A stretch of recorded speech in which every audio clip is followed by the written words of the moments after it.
just like there are people behind all the things that we buy, there's people behind the seeds that we buy, and there are places behind the seeds that we buy. And, like what are the rules and regulations of the countries that those seeds are grown? So the conversation is enormous, right? And it's important. It's so important. And given the opportunity to understand that or to even have that door opened, I feel like people will engage in that and really understand, oh, okay, yes, this is part of the same system. It's part of why we take care with what we buy, and yeah. And not just buy the cheapest thing necessarily.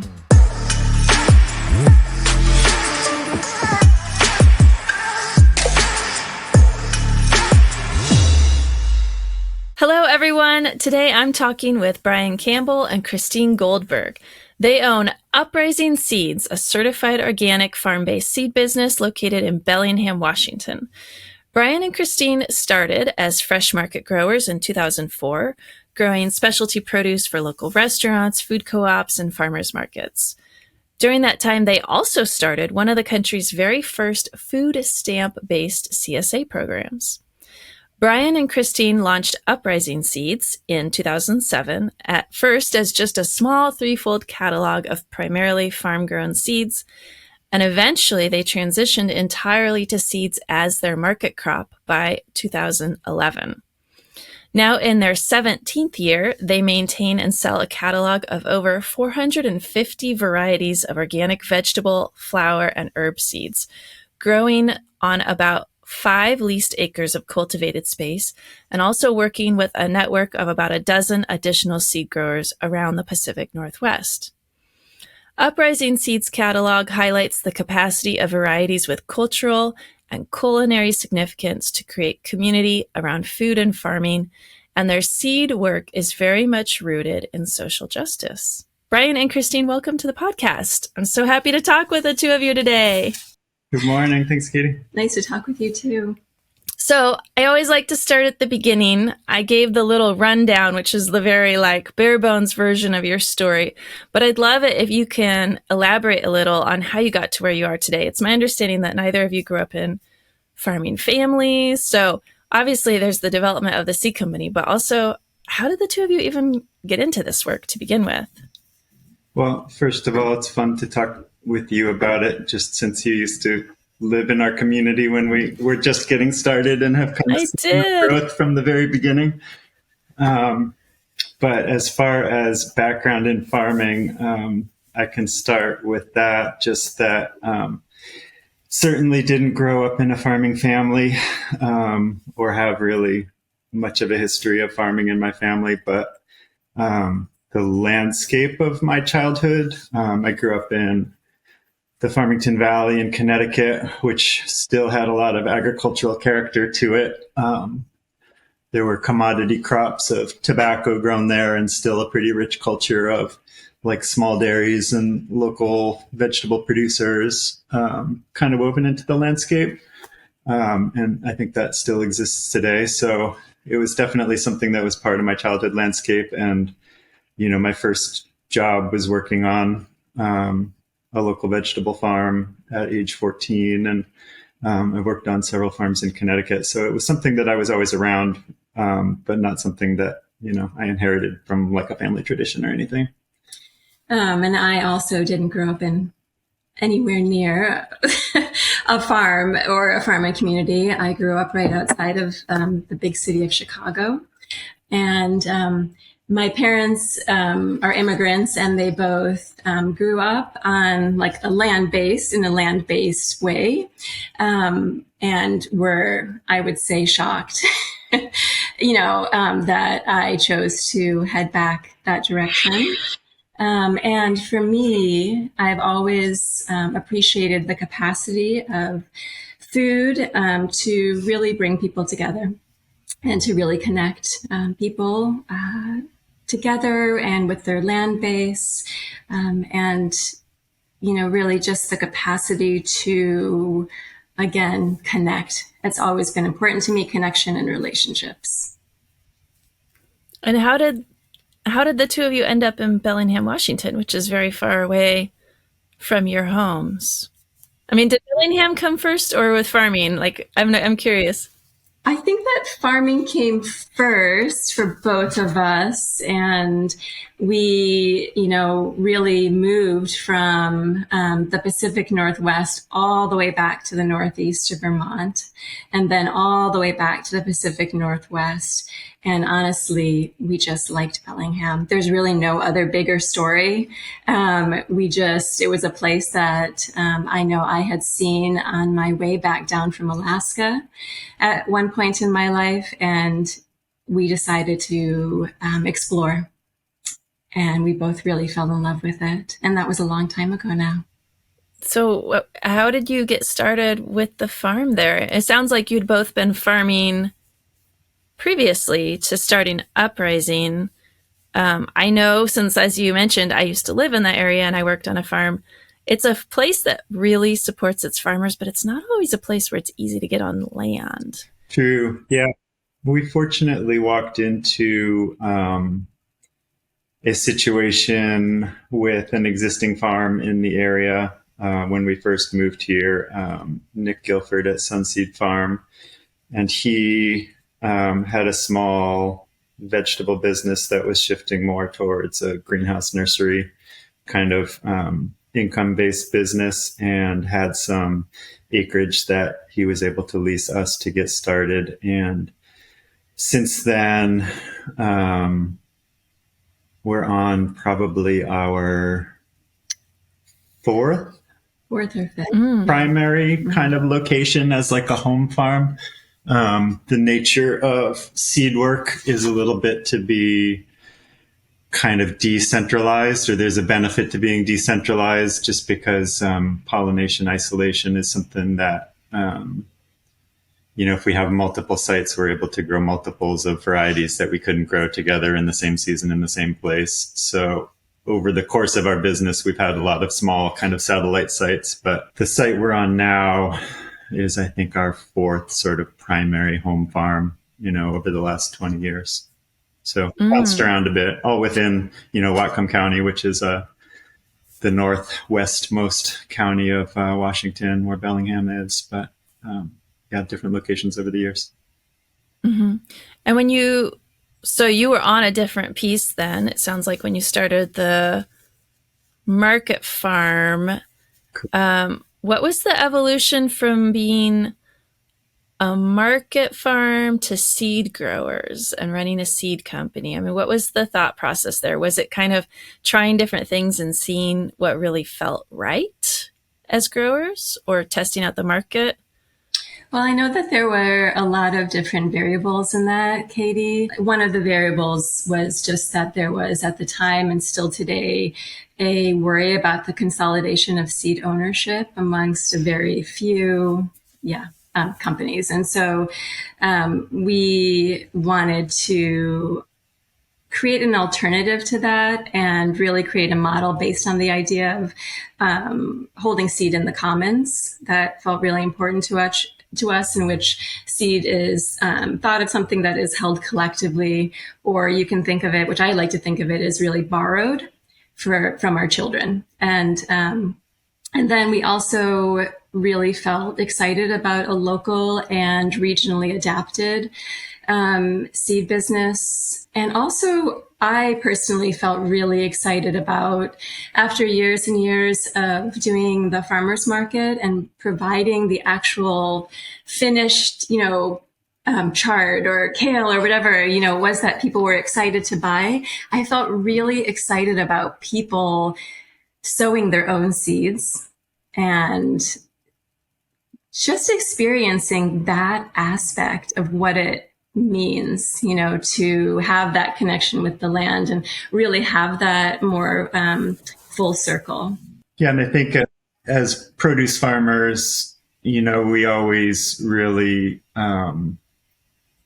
the integrity of our business always was really super important to us. And we found ourselves really frustrated at the lack of organically grown seed, of interesting varieties we were interested in growing. And while, there was this whole, this was the mid 2000s, there was a really kind of vibrant and well-established farm to table movement at that time. And the farmers markets were really well supported. And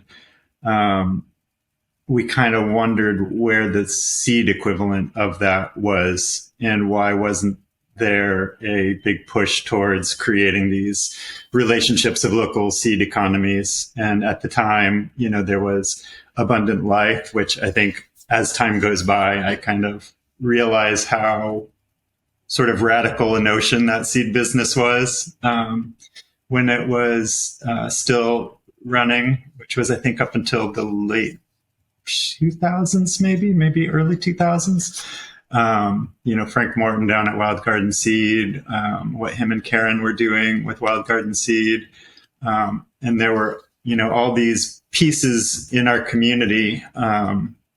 Abundant Life was out in Port Townsend. Frank and Karen are just down in Oregon. So there were all these mentors in seed, and we just really saw it as an opportunity to bring that same energy that, the small diversified market gardeners farms were bringing to the local food economy, and sort of the sense of a seed economy, and sort of broadening that and creating the idea of seed relationship and seed stewardship in community. Yeah. Yeah, there was a little bit of a disconnect, I would say, that we felt between like where one sources their vegetables and where one sources their seeds, in terms of like where is the seed actually produced that most people buy to use on their farms or to use in their vegetables. And so there wasn't that conversation happening, as Brian mentioned. And so there was this disconnect, and we wanted to really fill that in. Yeah, that's such a great observation. I mean, I remember I left Bellingham in 2006, so it's been a while, and I'm sure this is still the true, but I remember at the food co-op, I first started shopping there in probably 1998, and they always labeled where their food came from. And that was the first time I'd seen that in the produce department of a store. Whether it was from a local farm, it would have the farm name. And if it was from sometimes in certain seasons, it makes sense to buy food from farther afield. And so they would label full transparency. And you're right. You open a seed catalog, you don't get that. You don't know where that farm was. You know where the seed company is. And it's an interesting question. And obviously, I mean, seeds are a totally different product with a different supply chain. It's maybe not as, much of a carbon footprint situation to ship a packet of seeds, but just from the understanding of was this grown on a farm that might be like mine? Right. That's an interesting question for the farmer. And I know that that's a big part of what the regional seed growers like yourself are trying to address, is that question. And in a way, almost that notion that you just expressed, that it's a different kind of product, I almost want to challenge that, in that, yeah, that's great. It's a farm product, right? It is. And, it's kind of humorous, but a lot of what got me started in being interested in producing seed was just that, is just kind of a stubborn, idea of do it yourself kind of mentality of why am I buying seed? That's something that's grown on a farm, and I'm a farmer, and why am I not making seed, producing seed and living in relationship? Why is it an input? It's we're not producing widgets.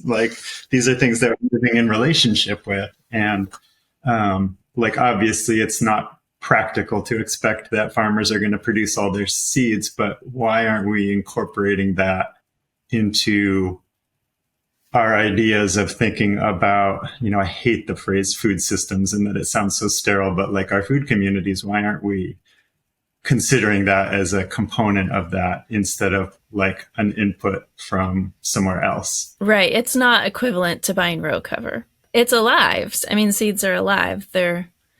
Yeah. And importantly, somebody grows them. So if we're Yes. invested in not only supporting our local community, but if we're invested in the knowledge of understanding who grows those seeds under what conditions, both for the land and for everything that lives on the land, as well as for the people who are growing those seeds. Like, why aren't we concerned with that? And I would say that we are concerned, like Brian and I are concerned. And that was really, again, one of our major reasons, is just to elevate that understanding that there are also people behind, just like there are people behind all the things that we buy, there's people behind the seeds that we buy, and there are places behind the seeds that we buy. And, like, what are the rules and regulations of the countries that those seeds are grown? So the conversation is enormous, right? And it's important. It's so important. And given the opportunity to understand that, or to even have that door opened, I feel like people will engage in that and really understand, oh, okay, yes, this is part of the same system. It's part of why we take care with what we buy, and yeah. And not just buy the cheapest thing necessarily. Sure. Well, and just like with vegetables, there's a strong element of you get what you pay for too, if we're just thinking about quality past the social and environmental justice question, but into, do you want the best seeds, to grow your vegetables? So, I have observed that when people start to think about the integrity question and think about shortening those supply chains so that we're having that more direct relationship, we also see, for all farm products, an increase in the quality. So for seeds, that might be germination rate, it might be vigor, all of those things seem to go hand in hand with the care. And traits. I mean, like, the varieties we grow are, the amalgamation of the relationship we have with them. So, the seed varieties of vegetables that are grown in conditions that are similar to, the farms that we grow our produce on. There's that adaptation of, relationship where they're going to be better suited over many generations to grow in those conditions as well. So I think it behooves us to have seed grown in similar looking and similar conditions, similar looking places to where we're growing our produce as well. So. And some of that can be climate, but also the growing philosophy, right? I mean, that's one of the best reasons I've always thought of to buy organic seed, is I know that it was produced in a system like mine or closer to mine. And as far as the climate adaptations, you're in far northwest Washington. So what are some of the characteristics that you experience as farmers there that might be different than farmers growing in another part of the country? What are kind of the prevailing conditions? Yeah, so generally our conditions are long days, but cool nights. It's kind of like everywhere. It feels like it's changing and sort of less predictable. I mean, we've had in the last couple of years the hottest summer, the coldest winter, the driest summer, the wettest winter. I mean, we've had it like all the extremes, so it's getting hard to sort of generalize. But our area is kind of defined by mild to warm summer days, almost universally cool nights, which I think factors really heavily into like hot weather crops. It's less that we don't have the day heat. It's just that we have these diurnal swings that are pretty big. And then we're also defined by pretty gentle transitions in the shoulder seasons. Like we have pretty long, drawn out cool downs to get to winter and sort of long, drawn out warm ups to get to summer, with a lot of precipitation in the shoulder seasons, but very little in the actual growing season. So we're pretty heavily irrigation dependent in the summer, especially on our site, which is extremely sandy. But in the shoulder seasons, there's a lot of rainfall. We used to say we expect 0 rain between like July 5th is kind of the joke around here because it's always rainy July 4th weekend. July 5th, like mid-September. But we're seeing that kind of changing to where it's less reliable than it was. And that's one of the reasons why this is such a great area to produce seed, because dry seeded crops really require the predictability of being able to bring in harvests when weather is dry, and historically have had really predictably dry fall harvest seasons for dry seeded crops.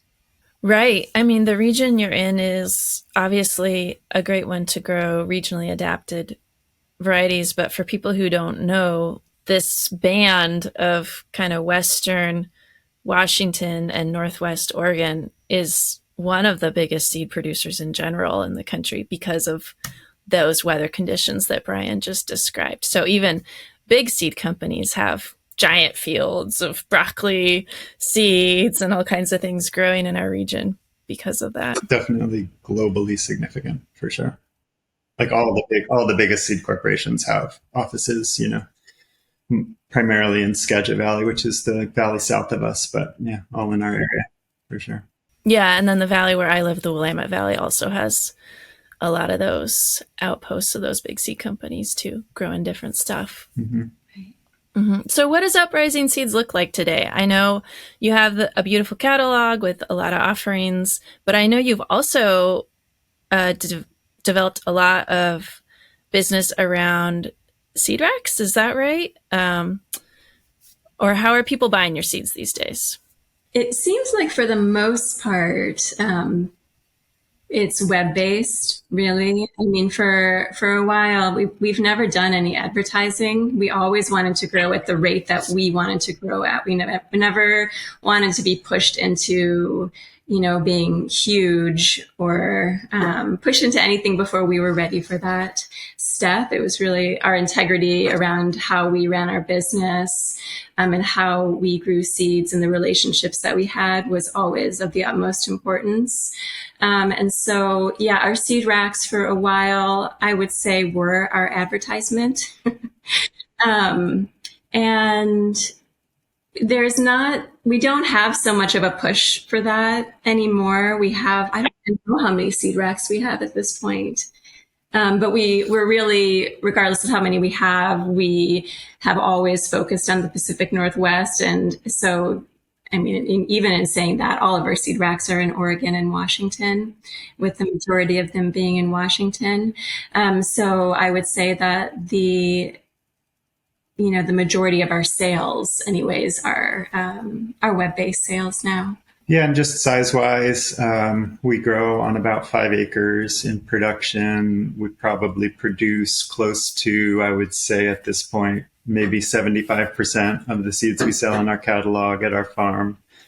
The landscape of our year is pretty full in that, like the down season for vegetable farmers is kind of our sales season. So we have kind of it's really interesting. It's a really different pace and different feeling to the year. Like none of our sales are really, or a really small percentage of our sales are during the growing season. So our farm production season and our, sales season are separate in a lot of ways, which is, really different from produce farming. And also, since it's a product that we don't sell directly to people, like handing them something that they're going to take home from market to eat, we've had to develop this whole additional skill set of essentially like warehousing and order fulfillment, which is somewhat unique. And thankfully we have a really great crew that has embraced that and really developed that into a really kind of efficient system that runs really smoothly. So that's been great. And our farm season is really focused on production. So it's a really different pace too. Like there's no frantic, harvests to get product to market. We're really focusing on being in the field all the time and doing the best job growing that we can do without, being constrained to a schedule of deliveries and harvests and, a product that is perishable for, has to be harvested within, a really narrow window and sold. So yeah, it exists in a different sort of time landscape than produce farming for sure. Yeah. As you were talking, I was just trying to wrap my head around a summer farm without the multiple times a week harvests. Yeah. That sounds lovely. I will say though, I was like laughing to myself because it sounds like maybe it's somehow like, I would just stress that it's just change, right? Like right. For a while we thought, oh my gosh, we're not going to do the market anymore. We're going to have all this free time on the weekends.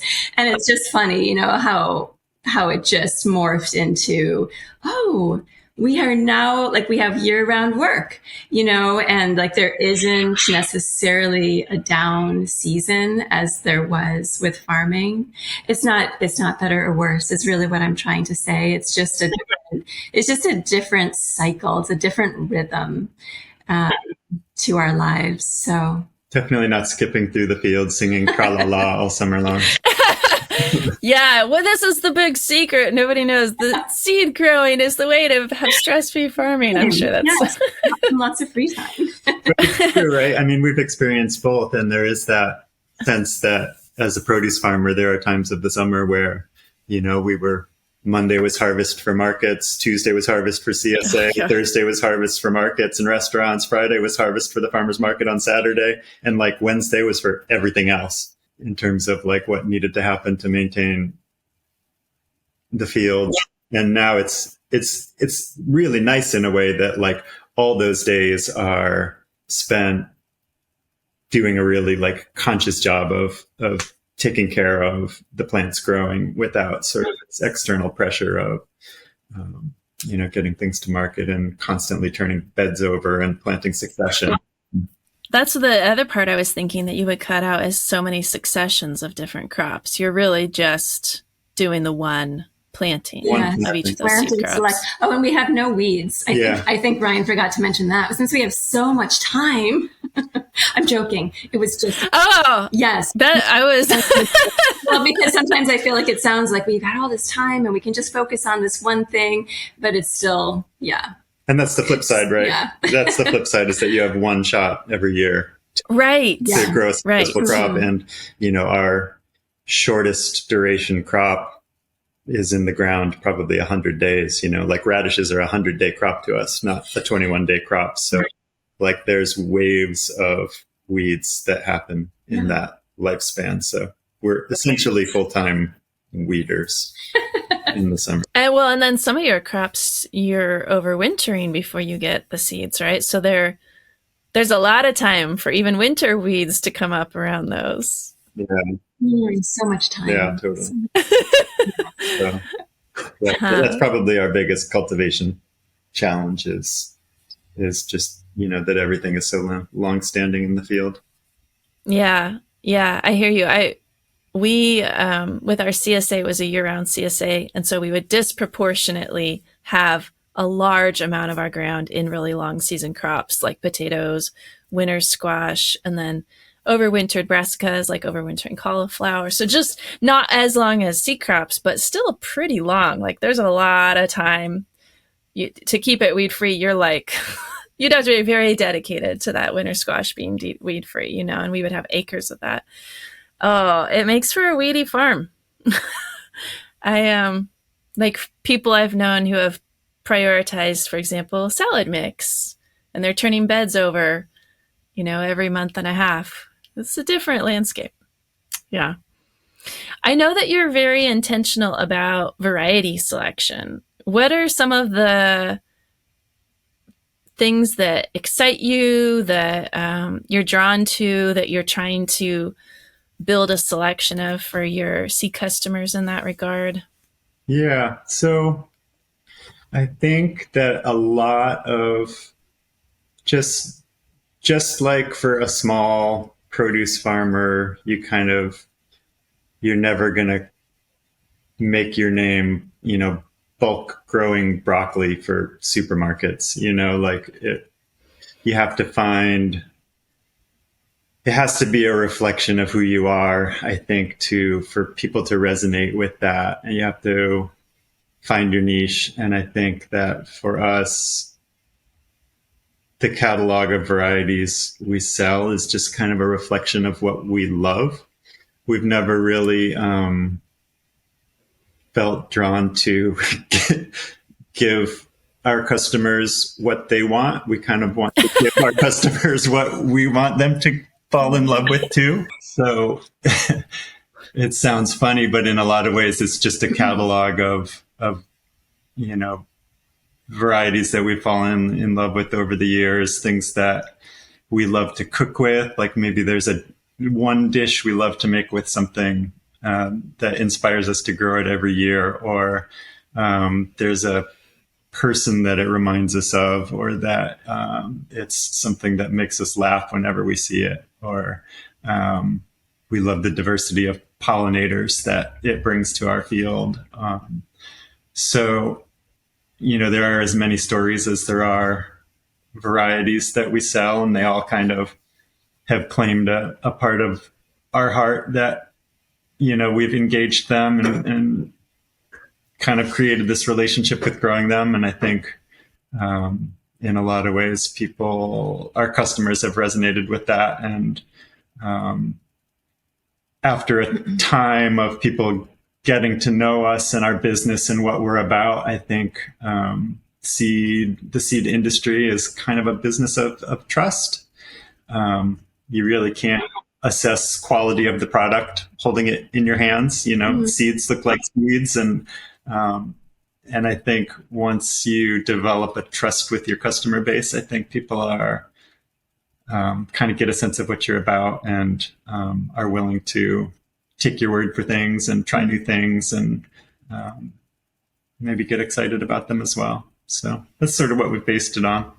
Yeah. So it's like a curated, almost like an art gallery of seed, like based on your experience and taste, as opposed to trying to think of what does every farmer want to grow? Let's grow that. I love that idea. I mean, that's part of why, again, to draw these comparisons to other forms of local economies, it's like one of many reasons I still love going to local independent bookstores, is because their staff has thought through what books they want to have out. And I know I'm going to find something that has been influenced by their experience as readers and booksellers. And, they know their audience a little bit. So you're kind of offering the seed company equivalent of curation. Yeah, it's really intentional, I think, is really what it comes down to, right? It's just very intentional. And so it can be funny, when people will call and say, what's your favorite fill in the blank? I'm like, well, that depends. Like, what are you using it for? Like, what, so it's just really a lot more, intentional and really fun to be able to offer stories, really, and little bits of ourselves. Yeah, I just want to ask you, but what is your favorite, Crystine? Oh, I'm not going to torture you. Yeah. I mean, everything in the catalog that we sell is probably our favorite of something. Something, yes. Or for some reason, it's our favorite for some purpose. Right. Which is such a non-answer, right? But again, like it might be a non-answer, but it is certainly a true answer.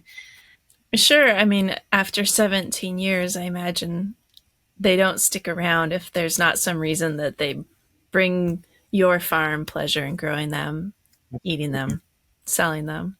Oh, yeah. And there are things that stick around a stubbornly long time relative to how little we sell of them. Are there any examples we could promote them? Cardoons. Everybody should go. Oh, yeah. No cardoons. I'll throw myself behind that one. Cardoons are an amazing crop. Even if people feel daunted by the actual, official blanching, all that, just to have them on the edges of your farm. Oh my gosh. I mean, just the architecture of them, the flowers, the pollinators, the bumblebees. There's so many reasons to grow cardoons. There's nothing daunting about cardoons. And well, if you wanted to sell to like a fine Italian restaurant, a blanched cardoon heart, there's a little bit of work involved in that. I mean, not really. You just have to tie them up, guys. It's really not that hard. I will say, for us on our farm, our gophers have made growing cardoons and artichokes both challenging because they also know that they taste very, very delicious. Fair. And they will just go straight for those. But you're right. I should plant some more cardoons. There you go. Just for the pollinators. I'm going to do that this year. I love them. Folks who don't know about cardoons, if you're listening to this, they're related to artichokes. Beautiful, big plants. Yeah. Okay. Well, we're gonna boost your cardoon sales. There you go. So I know that when 2020 happened, COVID changed people's relationship profoundly to food and gardening. As seed growers, I know a lot of market farmers were just like overwhelmed by the sudden demand, but that happened with seed growers and companies too. What can you tell us a little bit about that year, and have you seen any lasting effects from that in your company's perspective and experience? I mean, wow. I mean, that was just such an incredibly demanding year and wonderful year and hard year for so many people, right? Ourselves included on so many levels.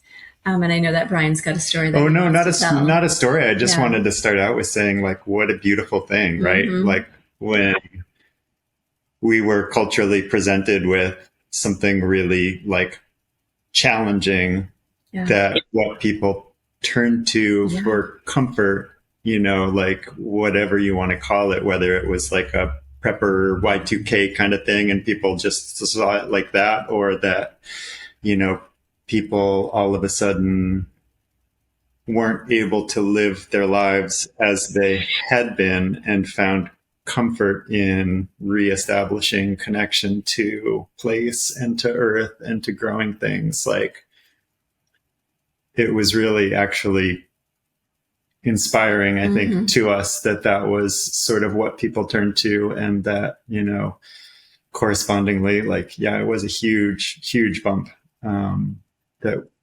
was challenging to meet from just like a pure getting orders out the door, getting things, like meeting the demand was a challenge as a small business. But it was also really inspiring to see that that's what people turn to. Absolutely. Do you feel like that? I know that once people could travel to Disneyland again, some of those hobbies and interests like quieted, but have you seen that there's been a sustained slightly higher level in the seeds that you have to offer and gardening in general? Like some people stuck with it? Definitely. I think so. Absolutely. Yeah. Yeah. And just like Brian said, what our hopes are is that, that opportunity, I mean, COVID was not necessarily an opportunity, right? But it was an opportunity, as Brian mentioned, to reconnect and to reestablish relationships, whether, with your land or within your community. And the hope is that those reestablished connections and relationships continue. And so when we see that, that there has been a sustained growth, that's really where I go, is in that hope. That's what it means. It kept feeling like there was going to be a year where there was sort of a correction, in sales to that bump, and there hasn't been really. It's kind of maintained. Wow. Did you have to scale up any of your processes as a result, and especially around fulfillment, or were you able to just sort of streamline it and make it happen? We did. We ran our business out of a really small ADU that we're actually talking to you from, behind our house in town. So we've always lived in town. We've just got a small house in a, block type neighborhood. And we were already kind of, our quote unquote facility was really smaller than we needed, but we just continued to make it work just because we were pretty daunted by the expense of leasing something bigger. But when we had to start distancing socially, we just really weren't able to have staff in our space anymore. We weren't able to safely work together. So what we had to do for a couple months was put all our crew on paid leave and just really kind of plowed through order fulfillment as a family. Our son helped us like late into the night, and Crystine and I just kind of took over for a couple months and did all the order fulfillment ourselves. But that kind of inspired us that was kind of the event that pushed us to get out of this space and lease the bigger space we probably could have justified having before. But we moved our business to more of a warehouse type building in town that we lease now, and is much more spread out and efficient and spacious and all those good things. But yeah, it did force us to take that step, which was daunting, but ultimately rewarded by just the efficiency it's created and creating some separation between our home and our work as well, which is another nice benefit. Yeah, that's always a challenge on any kind of farm business, especially when partners are in the business together too, having that sense of what is family time, what is farm time. It gets really tricky. So I imagine that's a nice benefit. I know, Crystine, earlier you were kind of hesitating using the word opportunity around COVID, but I do think that maybe we can use the word disruption. COVID was definitely a disruption, which provides an opportunity then, right? Because we have to get creative. Everybody had to be creative and rethink. We couldn't just live life the same way. I've interviewed a lot of people for the podcast. I like interviewing people who've been at it for a while, but I also like interviewing newer farmers. And so many of them, for them, 2020 was the year, they got laid off, or they just had a reevaluation of priorities in life. And that was the time. Right. So I think it was a big year for rethinking, and hopefully a lot of what came out of that is really positive. It sure sounds like it was for you all in that way that you described anyway. Mm-hmm. I know we all have our own personal losses from that time too. Yeah. I know, kind of changing course, that social justice has always been a really big part of your personal and professional mission. And I assume it even inspired the name of the business. And can you talk a little bit more about how a dedication to social justice has inspired like direct on the ground choices for your farm and seed business? And like, what does that look like in the day to day? I know, taking these big values and distilling them down into business stuff. And yeah, that's a really hard question to answer, because I feel like it is also, it's hard to distill it to like day-to-day decisions as much as it is to identify our business as just the values we run it by. I think because the way we view our work with seeds as being really relationship based,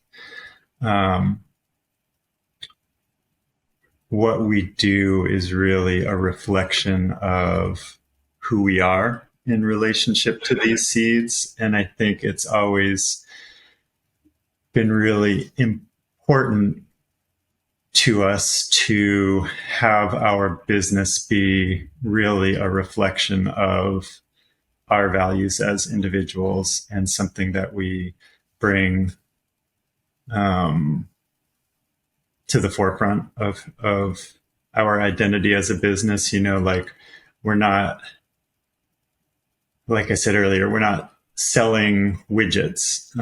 It's not kind of an anonymous product. It's something that I feel like is deeply kind of rooted into the cultural fabric of our communities. And I think that it's really important. Agriculture is different, right? It's such a big part of who we are as communities. It's such a big part of personal and cultural identities that it exists in a space that is really important to hold in the way that we want to shape those communities. And so for us, it's always been really important to really kind of wear that on our sleeves and say, this is who we are. This is what we stand for. Like, this is the future and the community that we want to build. And just kind of invite people into that sort of dialogue more than invite people into a just like transactional sales relationship. Culture and agriculture share a common root for a reason, right? Like for us, the way we see this system of how we relate to food as being kind of fundamentally broken by the way it's been commodified. And I think by recentering it into something that we define our communities by has always been just really important to us. Yeah. Yeah. So really focusing like collaboration, and community care, looking at systemic issues, not looking away, but, just really weaving them into who we are and what we offer, amplifying voices. We can go on and on about, what we are inspired by, the people we're inspired by, and the things also that we see as broken, that we want to be a part of, collaborating with others on how to fix those systems, and not just separating, as Brian said, who we are, like in this pile over here, and then our business as like what we sell. Like we don't, that has never, ever been our goal. It's always been to really build relationships and connections, to really have those hard conversations, and to really as well immerse ourselves in listening to people, and places, and gathering together, at the end of the day with the intention around community and collective care. Because there's a through line through it all, right? Like none of these things exist in vacuums. Like right. There's a through line of the work we are doing, the work of promoting agrobiodiversity. There's a through line with liberation struggles and oppression. There's, all these things are connected. And I think once you see that, we just can't separate kind of business from the vision of what we're working towards, really. It's kind of just a reflection of, it's not just business. Right. Right. It's a much more integrated approach. Yeah, that makes sense. Looking to the future, both, I guess, from a practical standpoint, but we can always also stay in the values land. What do you see as some of the long-term challenges facing your farm or your seed company or your community? And what kinds of things are you doing to sort of prepare to meet those as possible? So one thing I would say, and again, it's a little bit theoretical, but I've found a challenge, and I won't speak for Crystine, although I suspect she feels this too. We kind of, we, when we started farming, I think the way it was being supported and pitched was that, this nuclear family farm on a small scale was sort of an ideal almost of a food system, that we needed lots of small diversified family farms in our local food economies. And while I agree with that to some extent, I think that there's been a focus on sort of individualism in business that is sort of contrary to how I view a healthy and sustainable future in agriculture. Like I feel that agriculture was never meant to be an individual endeavor. And so our business, in some ways, I feel like is still run in this sort of sole prop mentality to an extent that is, that, exists with collaboration, but is also ultimately at the end of the day, kind of an exhausting family run, individual business. And I think that the challenge that I face is how to create mutually supportive, collaborative business models. And I'm actually inspired by sort of the wave of seed businesses that have popped up in the last, 10 to 15 years, people that are doing really community-based collaborative work, people like True Love Seeds in Philly and Kristen Leach at Second Generation Seeds down in California, and these really community-engaged projects that I think really reflect sort of that value of collective commons and creating these community networks of seed and farming relationships that I see as sort of a really key piece of our farming future. And I think transitioning from that sort of sole prop family unit model to more of a community-based model, I think is probably one of the things I consider to be a challenge. Yeah, is that something that you are pondering, trying to evolve Uprising Seeds into a different model in the future, or are you thinking more for society and farming as a whole? I think more collectively. Yeah, okay. Thinking of as like a future for necessarily our business, but like I said, these businesses I see that have started just to appear more and more, I feel like are just really inspiring in that way and in that mentality of collective care and collaboration. Kind of to spin that around, I'm curious what kind of advice or counsel you would give to somebody who's thinking of starting a farm in 2024, which is when we're doing this interview, or soon. I mean, the landscape of local farms is still very strong, I feel like. But it's also changed since you started Uprising and since we started our farm. And it does feel like a different place in some ways. So I'm curious if you were to help somebody try to build a sustainable farm entity, what would that look like, do you think? I thought about this a lot. Maybe when I, read this question, I'm like, what would What would I have I, appreciated? And like, would I have taken that advice? Probably not, but like yeah. looking back on it, along with what Brian just shared, something that I came to was an idea of balance, if Mm. possible, whatever that means, to us individually, and the recognition that the idea of rest is in itself an act of resistance and like self-care.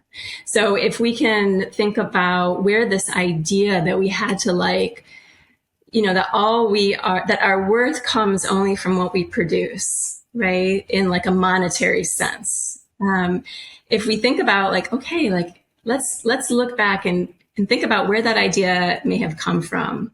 Is that an idea that we want to keep like moving forward?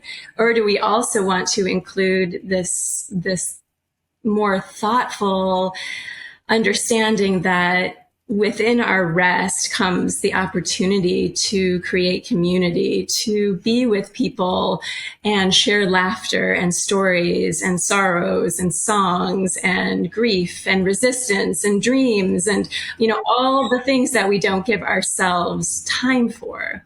And so again, would I have taken that advice when we were like running like mad, trying to begin something?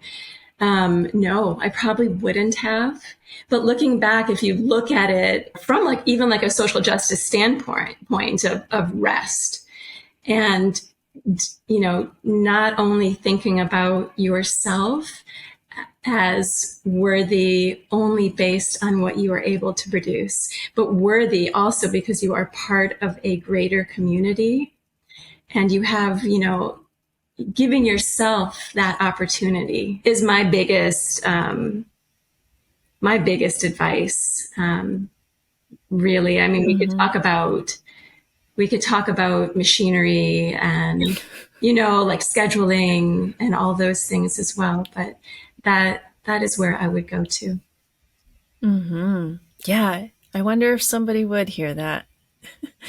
Or maybe it's just hard when you're in the thick of starting something new.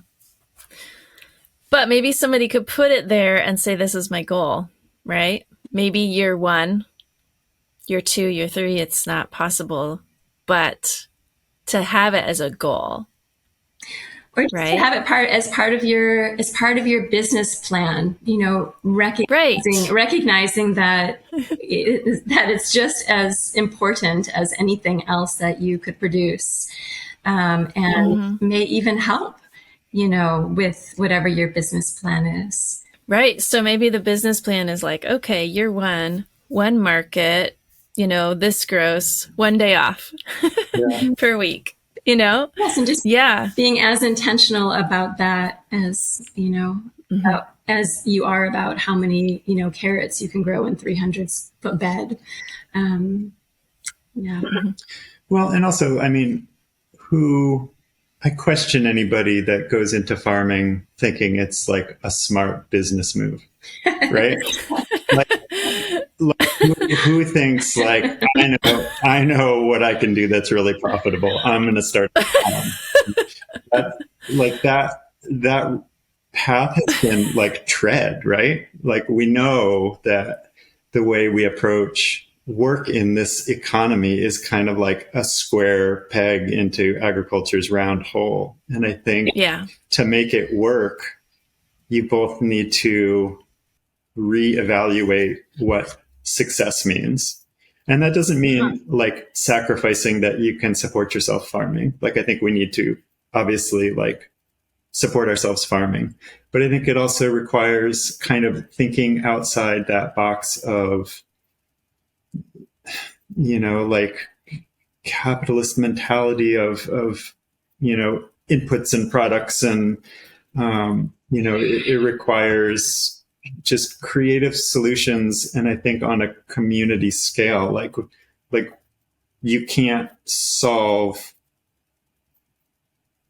the challenges of making farms profitable as a farm. Like that's something that we collectively need to address as communities. Like communities need to start investing in agriculture. And, like we need to get together as farms and, invest in equipment sharing and resource sharing and, stop existing in this, competitive, run ourselves into the ground economy to the extent that we can and start re-envisioning it as a collaborative endeavor, which is what agriculture has always been and really is the only way that it can go into the future and support, communities in the way that I think those of us in this work, like value the future of our communities, because the way we deal with agriculture right now is, a product of and product to this huge disparate wealth inequality. And if we want to reclaim collective community wealth, it's something that we need to invest in as communities for sure.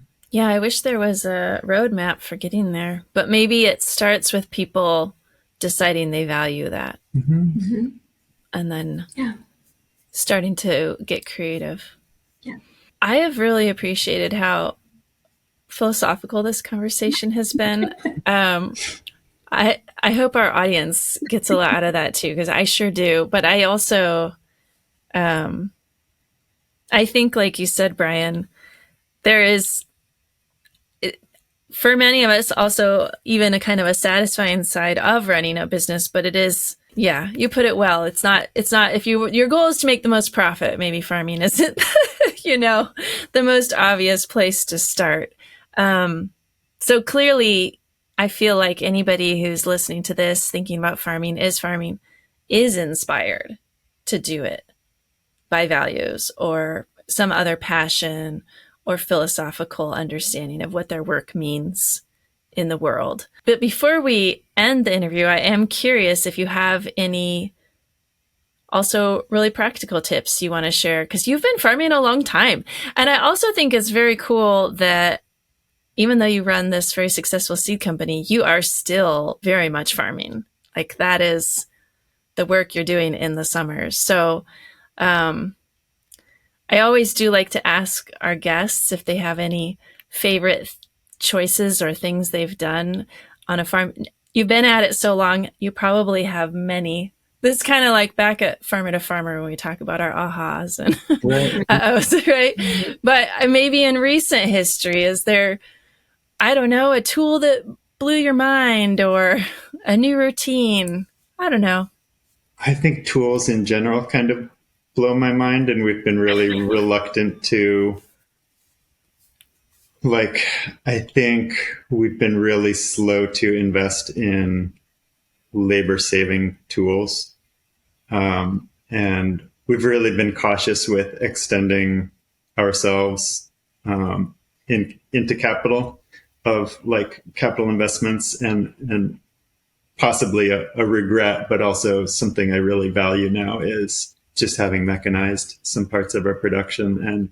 And I feel like historically I've always been willing to work kind of harder. And as an almost 50-year-old person now, I feel the effects of that on my body. And I think, not really a tool in particular, but a willingness to invest in, equipment that takes stresses off our bodies, I think is something that I really value, as we all do, after it's too late, right? I would second that. I mean, the amount of time, the amount of years we would carry, boxes 3 high, through our field where we couldn't even see where we were going. It's why didn't we just have a cart? Do you know what I mean? Just even little things like that, So I would say, even though we are now more quote unquote mechanized, that most farms would laugh at what we consider to be mechanized. Yes, I think part of it was also that we were stubborn, we're well, we can do this, and really, so you can, but you don't need to. And just get a hand cart. It's really okay. Or whatever it is. I mean, maybe not going overboard, but just thinking to your future self and how you would like to feel. is a good bit of advice. Because it's hard work, right? It's hard physical work. So take care of yourself.